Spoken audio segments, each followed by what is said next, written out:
It's a changing role, and I can say except for during the Kennedy Johnson era, the FCC has been a very reasonable and helpful organization or government institution.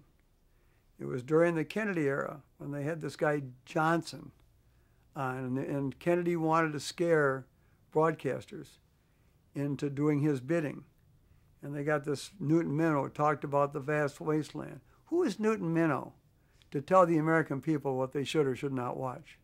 I never met the man, but I'd ask him, who the hell are you to stand up there and be so arrogant as to tell the American people what they should or should not watch, to tell the people in Hollywood what they should produce? You know, we produce entertainment that people want to watch. We don't need you, Mr. Minow, to tell us. But we had this Commissioner Johnson and Newton Minow there raising all sorts of cane because they wanted to intimidate broadcasters. That's what it was all about. And I'm one of the few broadcasters when he gave that speech who didn't applaud. I didn't have any respect for him from that moment on.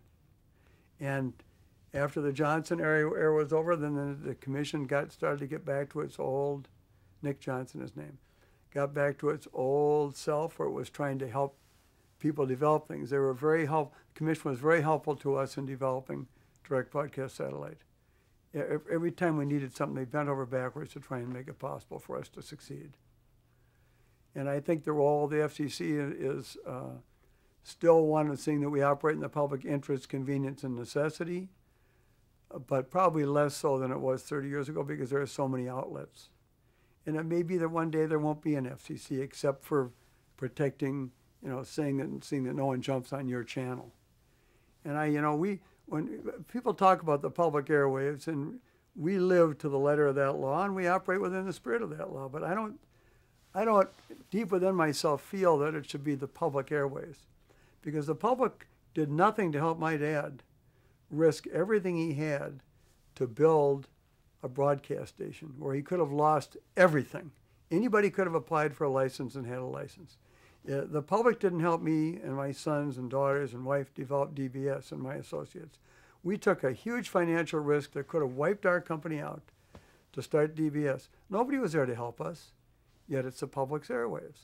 And people forget that, and Sarnoff made a speech years ago, and I made this speech many times. We put something there where there was nothing. When you take oil out of the ground, you're depleting a natural resource. When you take take iron ore out of the ground or coal out of the ground, you're depleting a natural resource. Broadcasters are not depleting a resource. We created a resource with our time, our energy, our money, and our risk and our guts. So I think that it would probably be proper someday if they say the people that built those stations, it's yours, you built it, you put something where there was nothing, and we'll guard that frequency and see that nobody steps on it for you. I think that's a proper role of government, because now there are enough outlets. But as I said, we don't need the government to tell us to operate in the public interest. Our best interest is to operate in the public interest. Every broadcaster's best interest is to operate in the public interest.